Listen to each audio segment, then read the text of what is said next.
ایک اور روایت سنتے، اور یہ بھی گھر سے گواہی آ رہی، سنیے بھلا کیسی ہے۔ حضرت انس رضی اللہ تعالیٰ عنہ بیان کرتے ہیں، خدمت النبی صلی اللہ علیہ وسلم 10 سنین فما قال لی اف ولا لما صنعت ولا اللہ صنعت۔ یہ صحیح بخاری شریف کی روایت ہے۔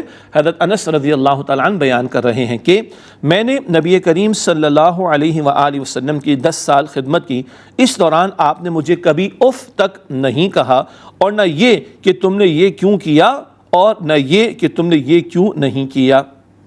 یہ 10 سال کی گواہی ہے کس کی؟ خادم خاص حضرت انس رضی اللہ تعالیٰ عنہ۔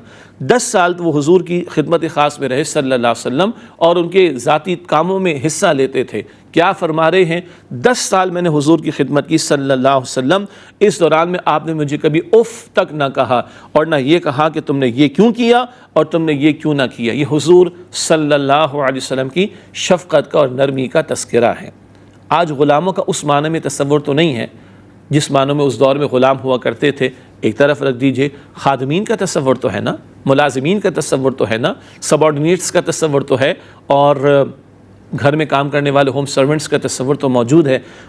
کراچی میں ہمارے یہاں قرآن اکیڈمی جو ڈاکٹر اسرار صاحب رحمۃ اللہ علیہ نے قائم فرمائی تھی، وہاں جمعے کی نماز کی امامت اور خطابت کا بھی موقع ملتا ہے۔ تو ہمارے ہاں جو ارد گرد کے علاقوں میں بنگلے ہیں، پوش ایریا ہے، مالدار لوگ رہتے ہیں، تو وہاں کے جو چوکیدار ہوتے ہیں، خانسامہ ہوتے ہیں، ڈرائیور ہوتے ہیں، یا گھر کے دیگر ملازمین، تو وہ کبھی کبھی پرچی دیتے ہیں کہ سر وہ آپ جمعے میں خطاب کرتے ہیں نا، تو آپ ہم لوگوں کے حقوق کو بھی بیان کر دیا کریں۔ ہم انسان تو ہے نا، خانسامہ ہیں، روٹی پکاتے ہیں، ہم مالی ہیں، درختوں کو مینٹین رکھتے ہیں، ہم ڈرائیور ہیں، ہم گاڑی چلاتے ہیں، ہم چوکیدار ہیں، ہم گھر کی حفاظت کرتے ہیں، ہم انسان تو ہے نا۔ تو یہ ذرا صاحب لوگوں کو آپ سمجھا دیں کہ ہمیں انسانوں کا حق تو دے دیں، جینے کا حق تو دیں۔ خدا کی قسم بڑا دل پریشان ہو جاتا ہے کہ یہ صاحب لوگ کیا جواب دیں گے اللہ تعالیٰ کو۔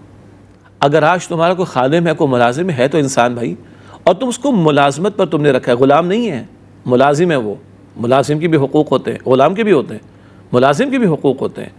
ان کو وہ کہہ رہے ہیں جینے کا حق تو پتہ کیا کہتے ہیں وہ کہتے ہیں آپ آدھے گھنٹے کی تقریر کرتے ہیں نا جمعے میں، تو شروع میں بات نہ کیجیے گا، درمیان میں بات نہ کیجیے گا ہمارے حقوق کے بارے میں۔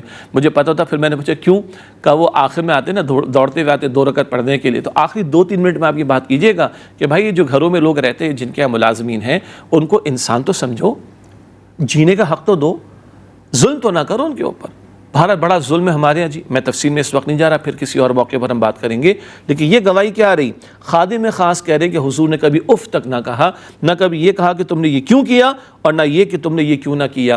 ٹھیک ہے، اگر وہ ہمارا ملازم، اس کو ہم پیمنٹ دیتے ہیں، گڑبڑ کرے گا تو کوئی سختی بنتی ہے، ٹھیک ہے، کوئی ایکشن بنتا ہے، لیکن جینے کا حق وہ کہہ رہے ہیں مجھے نہیں ملتا۔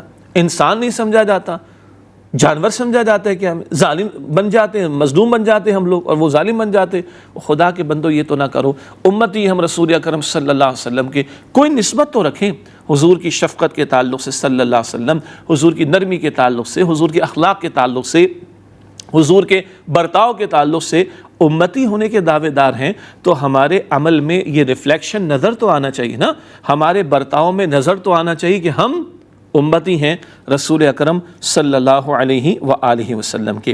یہ چند روایات میں نے آپ کے سامنے پیش کی۔ 2 روایات حضرت عائشہ رضی اللہ تعالی عنہا کی، جو کہ حضور کی زوجہ محترمہ امت کی والدہ ہیں، ماں ہیں، اور نمبر 2 حضرت انس رضی اللہ تعالیٰ جو حضور کے خادم خاص ہیں، 10 سال کی گواہی آ رہی۔ تو یہ گھر کی گواہی ہے، پیغمبر کے بارے میں صلی اللہ علیہ وسلم، ان کے اخلاق کے بارے میں، ان کے کردار کے بارے میں ہم یہ جائزہ لینے کی کوشش کریں، ہم اخلاقی اعتبار سے کہاں کھڑے ہیں، اور ہماری کوئی نسبت حضور کے طرز عمل سے ہے یا نہیں ہے، یہ ہمیں سوچنا چاہیے۔